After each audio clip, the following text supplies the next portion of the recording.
Matapos maramdaman ni Goku na papalapit na ang panganib sa kanyang pamilya, sumabog siya sa galit at lumitaw ang kanyang bagong anyo. Hindi ito basta anyo lamang, kundi isang ibang antas ng pag-iral.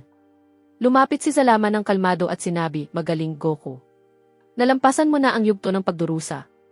Ngayon, ibibigay ko sa iyo ang susi kung bakit ko hinila ang iyong kaluluwa sa lugar na ito." Sumagot si Goku ng seryoso. "Ibigay mo na agad ang gusto mong ibigay. Nasa panganib ang pamilya ko. Gusto ko nang makalabas dito ngayon. Zalama, huwag kang magmadali. Ang sumpa ay dala ang katawan mo at ang katawan ni Vegeta nang magkasama. Pareho silang nasa iisang estruktura. Kung papatayin mo ang sinumpang nilalang, tuluyan nang mawawala si Vegeta." Nalito si Goku at nagtanong, "Kung ganoon, ano ang dapat kong gawin?" "Zalama, mayroon kang dalawang tungkulin.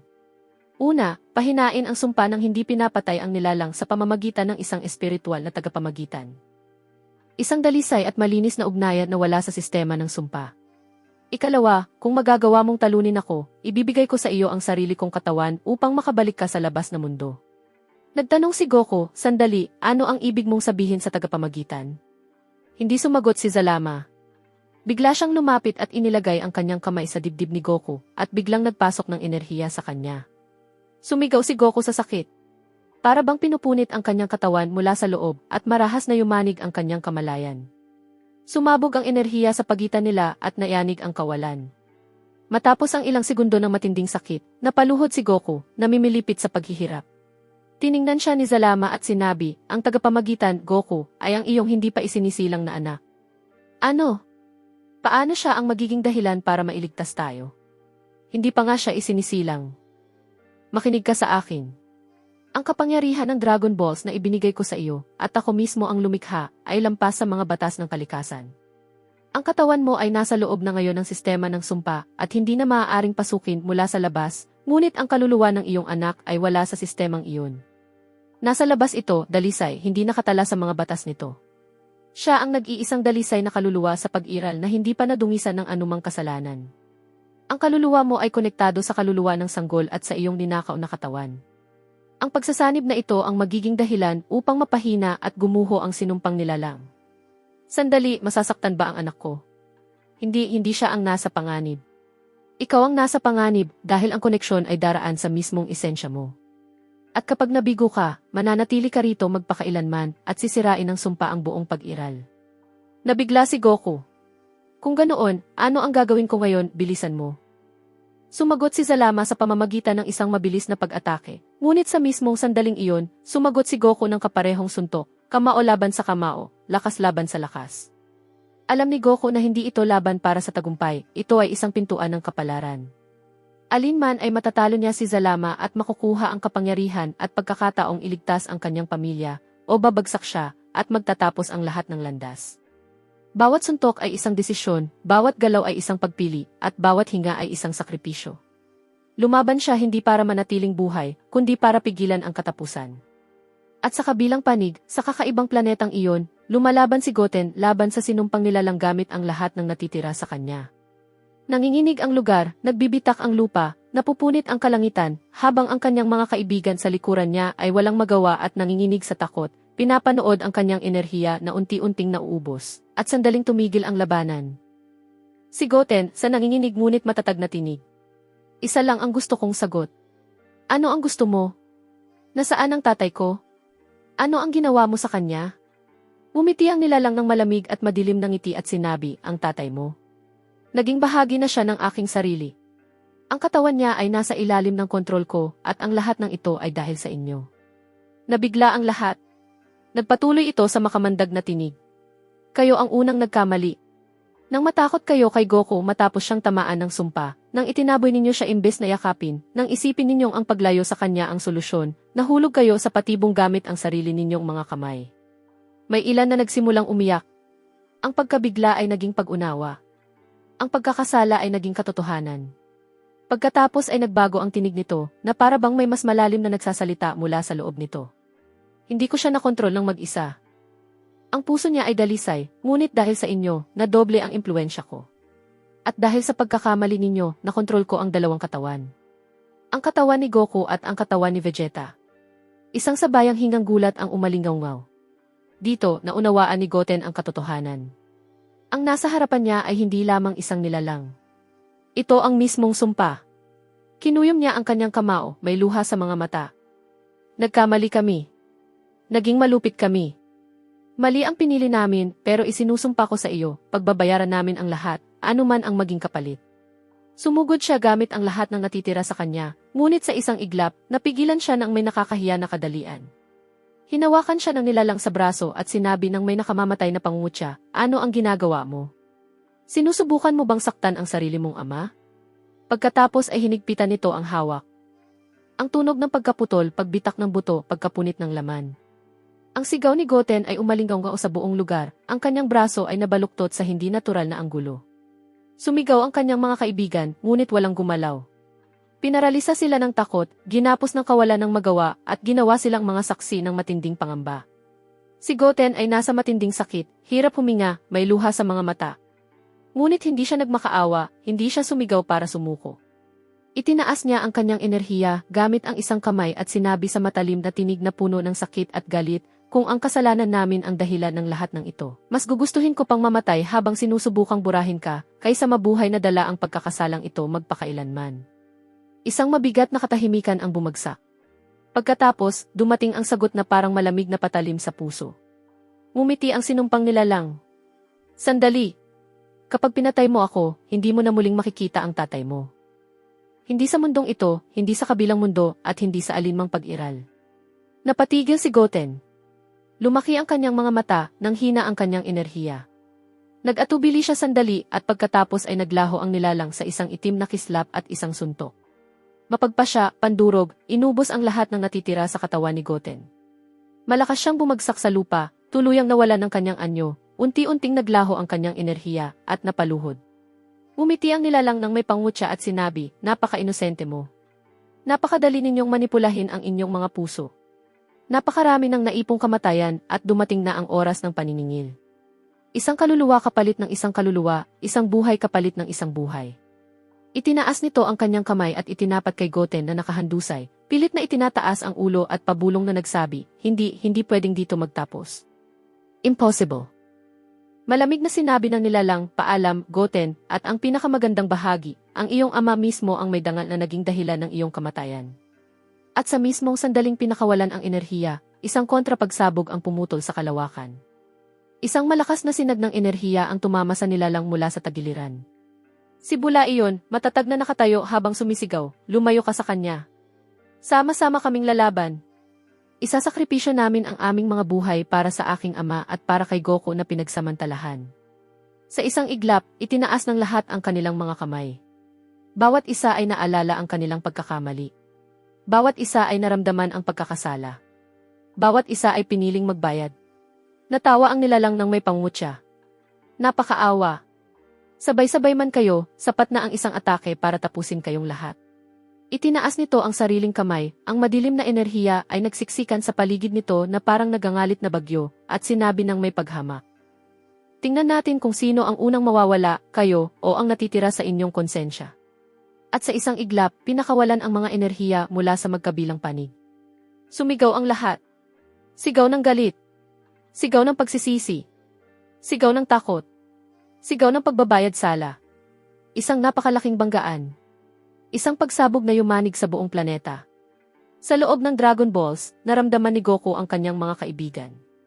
Mahigpit niyang kinuyom ang kanyang kamao, nagliliyab ang kanyang mga mata sa determinasyon. Hindi na ako makakapaghintay pa. Ibubuhos ko ang lahat sa iisang atake. Tumingin si Zalama sa kanya ng malalim, saka nagsalita, kaya nagpasya ka nang tapusin ito sa isang huling suntok. Tandaan mo, Goku, ang pagkabigo ngayon ay hindi lamang ang pagkatalo mo, kundi ang lubos na pagkalipon ng lahat. Sumabog ang enerhiya ni Goku na puno ng hindi maipaliwanag na determinasyon.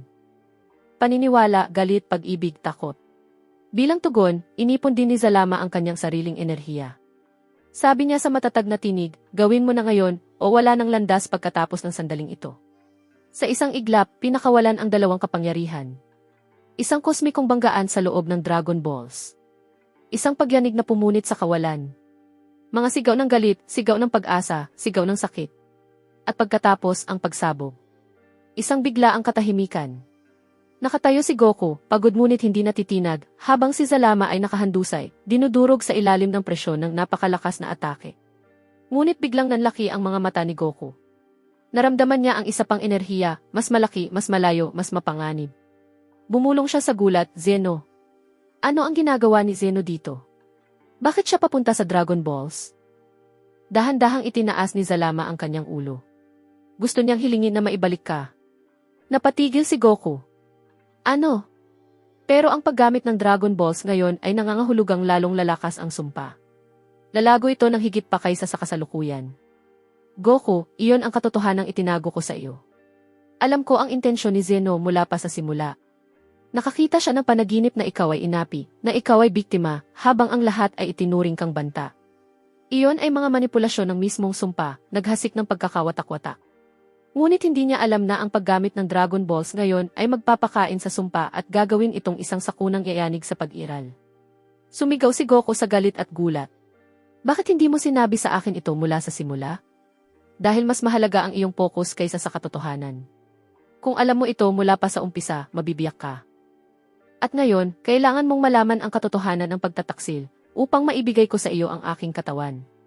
Kasabay nito, sa labas, nakatayo si Zeno sa harap ng Dragon Balls.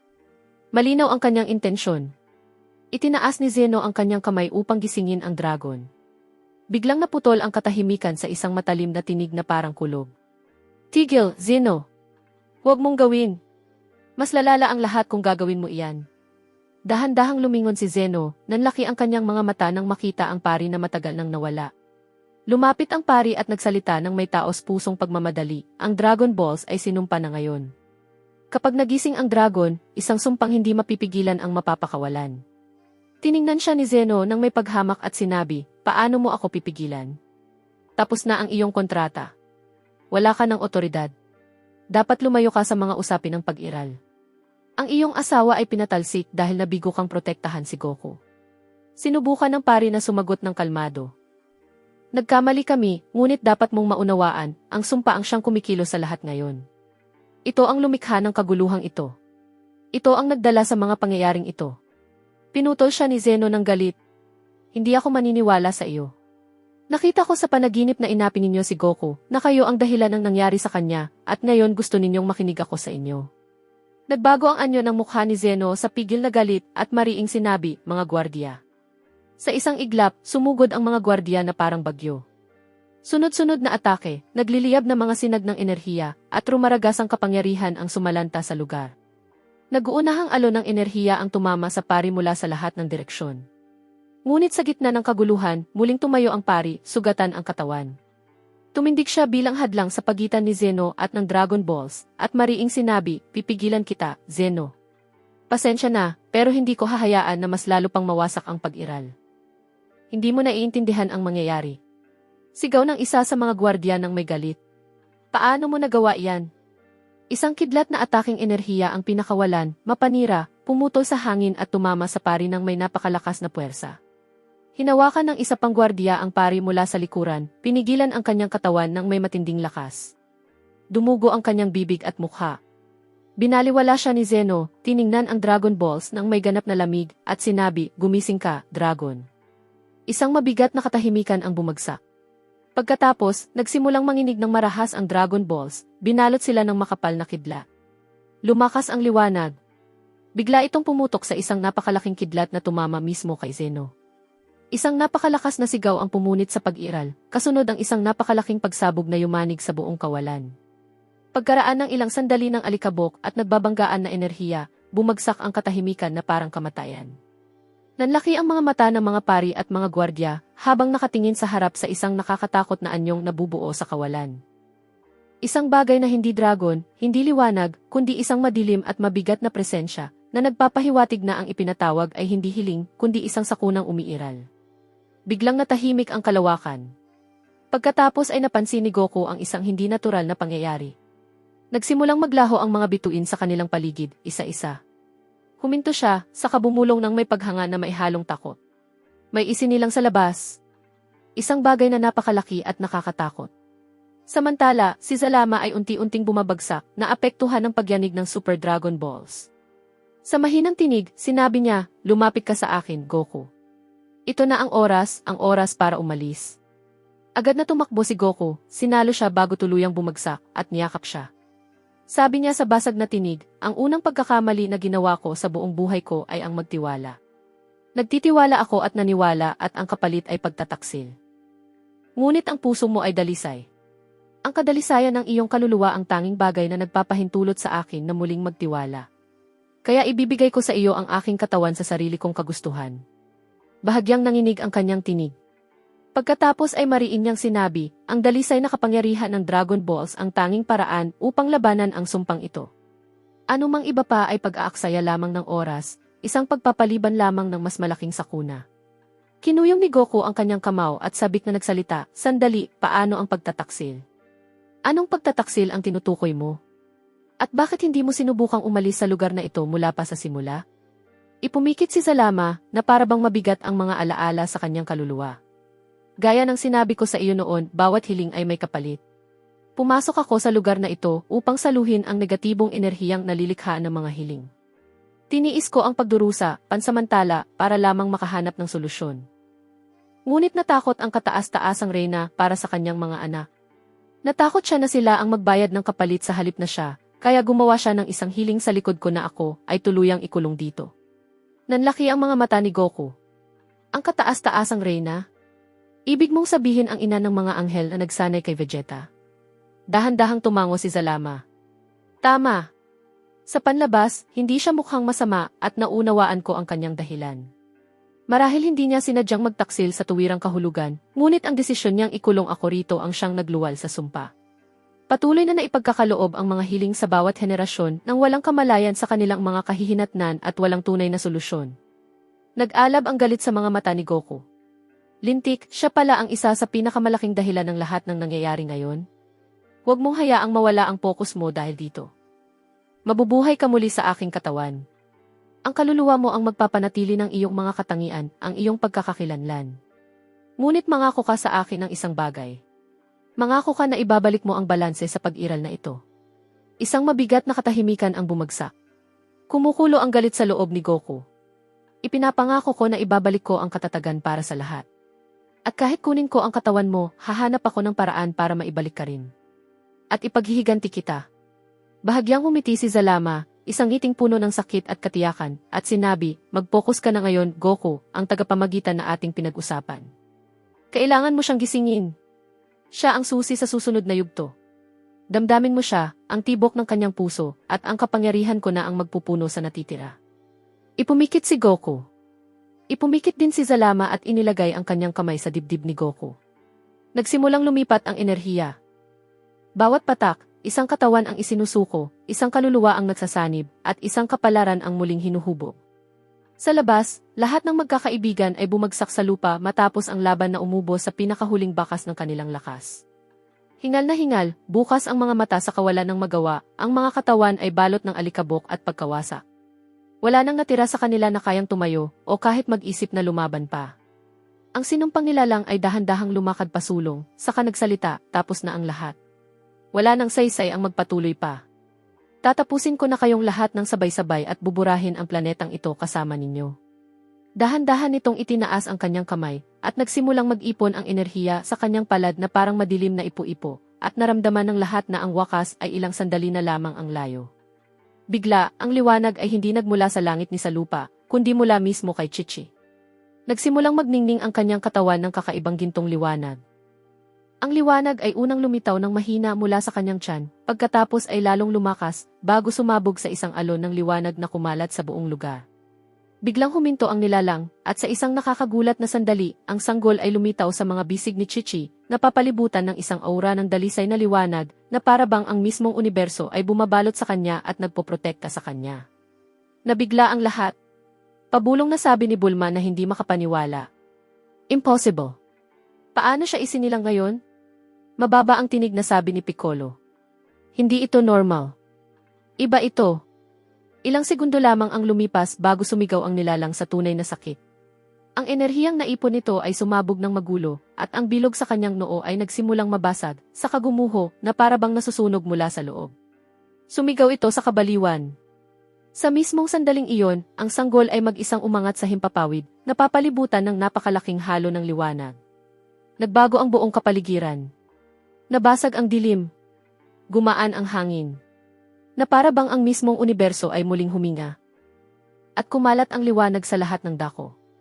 Bigla, nang walang paliwanag, bumalik ang lakas ng lahat, hindi dahil sa enerhiya ng laban o pag-ipon ng kapangyarihan, kundi para bang ang mismong buhay ang bumalik sa kanila. Tumayo sila sa pagkabigla, nakatingala sa langit. Pagkatapos ay dumating ang pinakamalaking gulat. Tuluyang naglaho ang nilalang ng walang bakas, at kapalit nito ay lumitaw ang dalawang katawan na nakahandu sa isa lupa, ang katawan ni Goku at ang katawan ni Vegeta, walang galaw at walang malay. Tinamaan ng pagkabigla ang kanilang mga puso na parang kulog. Ano ito? Isinakripisyo ni Goku ang kanyang buhay, kaya bakit nandito siya ngayon? May isa pang bumulong, lumitaw na rin sa wakas si Vegeta. Pero saan napunta ang kalaban? Lahat sila ay nalito. Samantala, si Goten ay nakatayo na parang natigilan sa gulat at sinabi, may isang bagay, may koneksyon sa nangyayaring ayon, malayo sa atin. Ang lahat ng nangyari ay dahil nagtagumpay si Goku na maabot ang punto ng koneksyon sa pagitan ng kanyang sarili, ng kanyang anak, at ng kanyang ninakaw na katawan. Kaagad pagkatapos noon, nagsimulang maglaho si Zalama, isinusuko ang lahat ng mayroon siya kay Goku. Napuno ng luha ang mga mata ni Goku, ngunit mahigpit niyang kinuyom ang kanyang kamao nang may determinasyon at sinabi, "Salamat, Zalama, sa iyong katawan, sa iyong tiwala at sa iyong sakripisyo. Ipinapangako ko na hindi ito masasayang. Gagawin ko ang imposible para sa iyo. Ibabalik ko ang balanse at tatapusin ko ang sumpang ito kahit harapin ko pa ang buong pag-iral ng mag-isa." Sa kailaliman ng kalawakan, ang sakunang kinatatakutan ng lahat ay naganap. Lumitaw si Zeno, ngunit hindi sa anyong nakasanayan ng universo. Nagpakita siya sa isang bagong, nakakatakot na anyo, ang kanyang mga mata ay wala ng bakas ng inosensya. Nagsalita siya sa kakaibang tinig. Hinayaan ng pag-iral ang bagay na hindi dapat umiral. Ngayon, magsisimula ang pagwawasto. Agad na naunawaan ng pari ang bigat ng sitwasyon. At napagtanto niya na ang nilalang sa kanyang harapan ay hindi na ang Zeno na kanyang kilala. Lumingon siya at tumakas ng napakabilis nang hindi man lang nagsalita. Hindi nagsalita si Zeno. Dahan-dahan lamang niyang itinaas ang kanyang daliri, at sa isang simpleng ngunit nakakatakot na galaw, pinakawalan ang isang mapanirang sinag na direkta sa pari. Tinagos nito ang kalawakan na para bang hindi ito sumusunod sa anumang batas ng bilis o distansya. Sinubukan ng pari na umiwas at kumilos, ngunit mas mabilis ang atake kaysa sa mismong persepsyon. Direkta siyang tinamaan nito, nagdulot ng napakalaking pagsabog na yumanig sa kalawakan, isang pagsabog na hindi lamang enerhiya, kundi pagkapunit mismo ng realidad. Nataranta ang mga gwardiya at sumigaw, "Panginoong Zeno, ano ang ginawa ninyo? Ayos lang po ba kayo? Ano ang nangyayari sa inyo?" Hindi siya sumagot. Tanging sinabi niya sa malamig na tinig na walang kahit anong emosyon, inaalis ang kahinaan, binubura ang pagdududa. At ang balanse ay hindi hinuhubog sa pamamagitan ng awa. Pagkatapos ay itinaas niya ang parehong kamay at walang pag-aatubili o habag na nagpakawala ng isang nakamamatay na atake direkta sa kanyang mga gwardiya. Tinagos ng enerhiya ang kanilang mga katawan. Sumigaw sila ng buong lakas sa sakit. Mga sigaw na yumanig sa puso bago pa ang mismong lugar. Pagkatapos, tuluyang naglaho ang kanilang mga katawan. Walang bakas na naiwan. Nakatayo si Zeno ng mag-isa sa kawalan. Pananagutin ang buong pag-iral. Ibabalik ang lahat sa wala. Ngunit may isang bagay na lumalaban sa kapangyarihang ito. May isang punto ng anomalya. Naroon ang pinagmulan nito. Sa planeta, nanatiling nabigla ang magkakaibigan, nakatuon ang mga mata sa sanggol na lumulutang sa himpapawid, napapalibutan ng dalisay na liwanag na hindi pa nila kailanman nakita. Ilang segundo lamang ang lumipas, at lumitaw si Zeno sa kanyang nakakatakot na anyo. Ang langit ay nabalot ng kanyang mabigat na aura. Nagkagulo ang lahat at sunod-sunod ang mga tanong. Sino iyon? Si Zeno ba talaga iyon? Bakit nagbago ang kanyang anyo? Ano ang nagdala sa kanya rito? Sa isang nakakatakot na katahimikan, ibinaba ni Zeno ang kanyang tingin, tumingin sa katawan ni Goku, at hindi man lang ito pinansin, na para bang wala itong halaga. Pagkatapos ay dahan-dahan niyang itinaas ang kanyang mga mata patungo sa batang lumulutang sa himpapawid, ang liwanag na pumipigil sa sumpa. Itinaas niya ang kanyang kamay at sinabi sa isang matatag na tinig na walang puwang para sa pagtutol. Ang nilalang na ito ay hindi dapat magpatuloy na umiral. Ang pag-iral nito ay isang pagkakamali at ito ay buburahin sa pag-iral. Nagpakawala siya ng isang napakalaking atake na sumakop sa buong langit at dumiretso sa bata. At sa mismong sandaling tila tapos na ang lahat, sa wakas ay lumitaw ang bayani. Ang nagplano sa mga anino, si Goku. Lumitaw siya na may ibang kapangyarihan, napapalibutan ng tahimik, ngunit malalim na aura na may nakamamanghang presensya. Yumakap siya sa bata gamit ang buong katawan, gumawa ng pananggalang sa pamamagitan ng sarili niya, mahigpit na niyakap ang kanyang anak sa dibdib. Naramdaman niya ang kakaibang init na dumadaloy sa kanyang mga ugat. Hindi init ng enerhiya, kundi init ng buhay. Init ng isang pagsilang na dumating sa maling oras, ngunit eksaktong dumating sa sandaling ang buong universo ay nasa bingit ng pagguho. Matagal niyang tiningnan ang kanyang munting anak at sinabi sa mahinang tinig na puno ng malalim na kahulugan, dumating ka sa mundong ito sa panahon ng kadiliman, hindi bilang isang karaniwang bata, kundi bilang habag, bilang sagot sa mga kasalanan ng unibersong ito, bilang liwanag na isinilang mula sa puso ng sakit. Hindi ikaw ang pumili ng iyong oras, kundi ang iyong oras ang pumili sa iyo. At ang iyong pag-iral ang nagligtas sa lahat kahit hindi mo pa naunawaan ang kahulugan ng kaligtasan. Dahan-dahan niyang itinaas ang kanyang ulo at tiningnan ang kanyang mga kaibigan. Lahat sila ay natigilan, nakanganga, mga mata na hindi makapaniwala sa kanilang nakikita.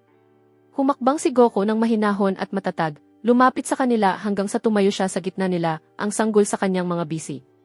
Ang kanyang apo ay unang lumapit ng may pag-aalinlangan, sumunod si Goten, at pagkatapos ay si Chi-Chi, at sunod-sunod ang mga tanong na halos sabay-sabay lumabas. Ikaw ba talaga si Goku? Paano ka nakabalik? Ano ang nangyari? Ngumiti si Goku ng mainit at mahinahong sinabi, maraming nangyari. Mga bagay na mas malaki pa sa kaya ninyong isipin. Maging ako ay hindi makapaniwala sa aking nakita. Ang katawan na nakikita ninyo sa lupa ay ang aking orihinal na katawan, ngunit isa na lamang itong walang kaluluwang katawan. Nabawi ko ang aking pag-iral sa ibang katawan. Nakilala ko ang isang matalinong nilalang na nagbigay sa akin ng dalisay na kapangyarihan ng Dragon Balls. Isang kapangyarihang hindi pa kailanman nakita ng sinuman sa anumang uri ng enerhiya. At ngayon, ang batang ito ay hindi lamang bagong silang, siya ang susi, siya ang tagapamagitan, ang tulay at ang kadalisayan na isinilang upang putulin ang sumpang ito mula sa ugat. Direkta niyang tiningnan si Goten, at sinabi sa isang tinig na may bigat ng isang ama, bago pa man maging isang mandirigma, anak ko, ang laban na ito ay hindi dumating upang kunin ang lahat sa atin, kundi upang ipaalala kung ano ang dapat nating protektahan. Lumaban ka para magbayad sala, at ako naman ang lalaban upang tapusin ito. Ngunit ang bagong kapatid mo na ito ay mabubuhay upang makita ang mundong walang sumpa. Ito ang aking pangako sa iyo. Bago pa matapos ang sandaling iyon, isang matalim at malamig na tinig ang pumutol sa hangin na parang talim. Ang iyong pag-iral ay sumisira sa sistema. Ang iyong enerhiya ay nagpapadumi sa balanse, at ang batang ito ay isang depekto sa kosmikong ekwasyon. Ang simula ay magsisimula sa iyo. Dahan-dahang itinaas ni Goku ang kanyang tingin sa kanya, at sa loob niya ay sinabi sa tinig na walang makakarinig, Zeno, ang pinakamahirap na haharapin ko ay hindi ang iyong kapangyarihan, kundi ang sumpang naninirahan sa buong universo na ito. Ngunit kahit ano pa ang kapalit, tatapusin ko ang sumpang ito. Poprotektahan ko ang aking anak, at bubunutin ko ang ugat ng kasamaan na ito mula sa pinagmulan, lalo na ang ina ng mga anghel. Sa kailaliman ng palasyong Maharlika, kung saan mas mabigat pa sa mga pader ang katahimikan, dumating ang pari na halos hindi na makatayo, ang kanyang katawan ay hirap na hirap sa pagdadala ng sarili. Ilang mabibigat na segundo lamang ang lumipas bago marinig ang tunog ng mahinahong mga hakbang sa mahabang pasilyo. Lumitaw ang kanyang asawa, walang bakas ng emosyon sa mukha. Tiningnan siya ng pari na pagod ang mga mata, iniisip sa isang sandali na dumating siya upang iligtas siya. Ngunit ang kanyang tingin ay iba. Tingin ng isang hukom, hindi ng asawa. Tingin ng hatol, hindi ng pagmamahal. Hindi ka na nararapat manatili. Ang iyong pag-iral ay naging panganib sa sistema. Kailangan kitang alisin ngayon bago mo pasirain ang lahat. Dahan-dahan niyang inilahad ang kanyang kamay, at sa kanyang daliri ay naroon ang isang kakaibang singsing, ang Eternal Seal. Ipinataw niya ang selyo sa kanya habang siya ay nasa pinakamahina niyang kalagayan, walang depensa, walang kakayahang lumaban. Isang sigaw lamang ang kanyang pinakawalan, isang mahaba at nakakapangilabot na sigaw, at pagkatapos ay naglaho siya. Walang bakas ang naiwan, walang katawan, walang enerhiya, walang kaluluwa. At dito, nananatiling nakabitin sa hangin ang tanong. Ano ang tunay na hangarin ng reyna na ito, at ano ang naghihintay kina Goku, sa kanyang anak, at sa buong mundo sa likod ng kapangyarihang kumikilos mula sa likod ng kurtina?